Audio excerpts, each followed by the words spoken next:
Good afternoon. I'm Ed Pozzuoli, CEO of Tripp Scott, and with us is our old friend, Chip LaMarca. Representative LaMarca represents the east side of Fort Lauderdale and just came back from a very successful legislative session.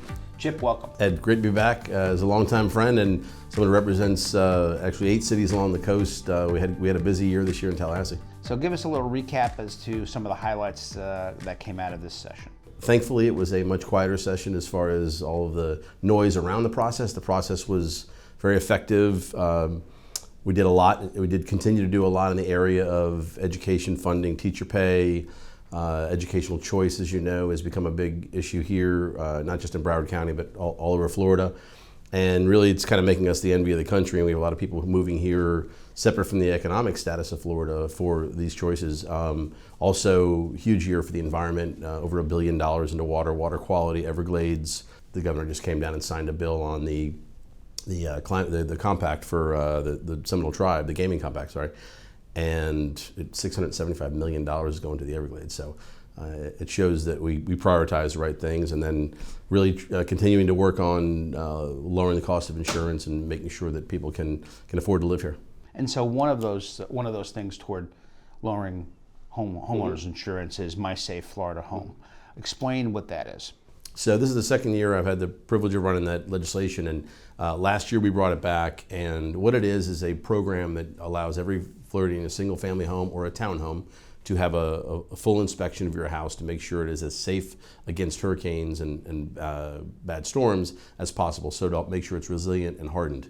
And post the inspection, if you qualify, there was a $200 million pot of money this year, $175 last year, to help you have a 2-to-1 state grant to replace windows and doors, roof attachments, things like that. So there's some real money being put in for Floridians, a $10,000 match for their $5,000 investment, and that will not only make their homes safer against storms and energy efficient, but it actually is shown to lower the cost of insurance by about $1,100 per house. So we're doing our best to do that, and as we see companies moving back, we're expecting to see we're seeing the stabilization. We're expecting to see some prices hopefully come down. So how does someone access the safe homes monies that the state's put aside? So My Safe Florida Home is mysafeflhome.com. Go there, sign up. The system will become active on July 1 when the bill becomes effective.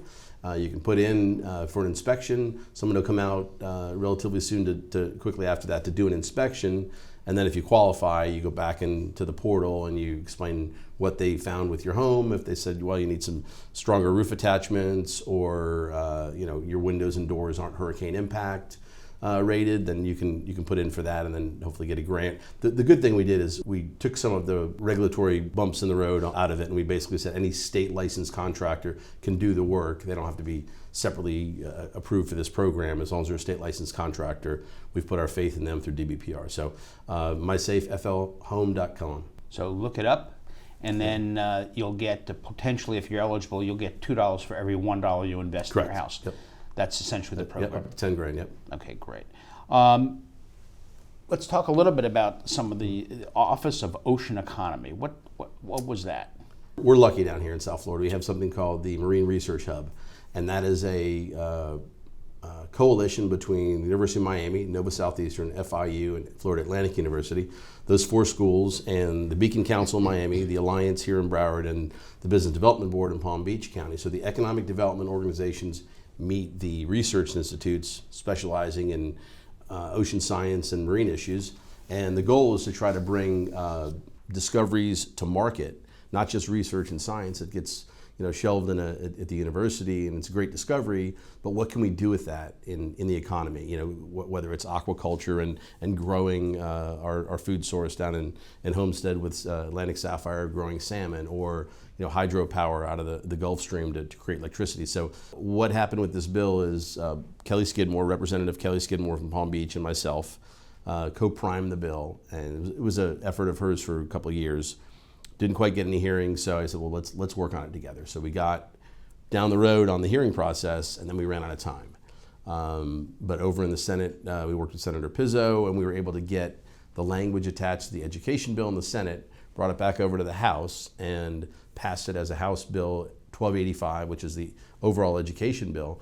So the Office of the Ocean Economy will be housed at Florida Atlantic University here in Boca Raton. I always use the example as Gatorade. You know, the University of Florida founded this product, and they brought it to market, and they received the return on investment and the science time they put into it back to their university. And we'd like to see that happen all around the state. You know, whether it's University of West Florida all the way down to South Florida here. So, what do you hope the purpose of this bill will be? The Office of the Ocean Economy should be able to bring our amazing discoveries in marine sciences in the ocean to life in the economy, so products to the market. There's a lot out there that our great scientists and doctoral students are doing here in Florida. We just want to bring it to market. Okay, and it would also put the focus on the universities to help with, you know, scientific discovery and research and development. Right, and this is, to be clear, this is all of our public universities and our private universities like UM and NSU. If they have a program, we want them to be involved in it. There was one other piece I wanted to mention before we send our viewers kind of scurrying around. A tax package was passed as well. And before anything, because when people hear tax package, they get nervous. Allay their fears. So I had the privilege of being the majority whip in the Ways and Means Committee, and our chair of that committee, Stan McLean, is a longtime friend, really good leader in tax policy. We've cut over $1 billion in taxes this year in the state of Florida. A lot of that's in the form of rebates, hurricane rebates, home hardening rebates, child care products. There's no more tax on. One of the other big issues we did, and it's taken a while, we had something in Florida called the business rent tax. It's a tax on leases. So you never really, it's a tax on a tax is what it is. So if you rent a retail space, you pay a tax on that lease, which doesn't make any sense. No other state really, larger states have this. So we've cut that down from 6% down to 2% now, and that's a savings of, it's roughly $350 million per percent. So that's a savings right down to the lessee and the business owner in any strip mall or retail center.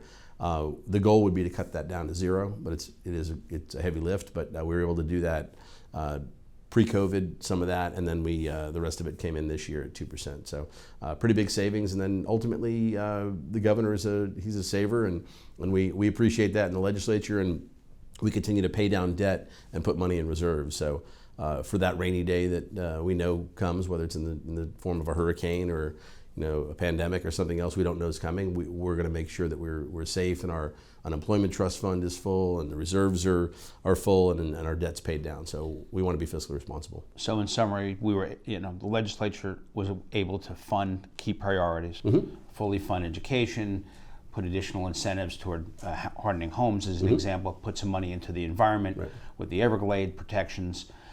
Started this Office of Ocean Economy for future potential research and development, all the while cutting taxes and also putting away more money in the rainy day fund. That's correct. The other thing I would add is live local has become a big issue. It's hard to be able to afford South Florida, let alone the rest of Florida. And large package was passed last year, funded with over $700 million. This year we funded it again at over $700 million. What does that mean? So Live Local is a program that's going to prioritize the ability for developers and builders to come into communities and build with some significant density in your urban cores, for example, and make sure that a percentage, 40% I believe, is workforce affordable housing. So that's 80 to 120% of average median income. What that really means is that's our everyday people. They're paralegals here, they're teachers, they're firefighters. It's everybody that needs to be able to afford to live here. So we prioritize live healthy, live local. We're putting money into making sure that Floridians are safe, that they're healthy, and they have a roof over their head.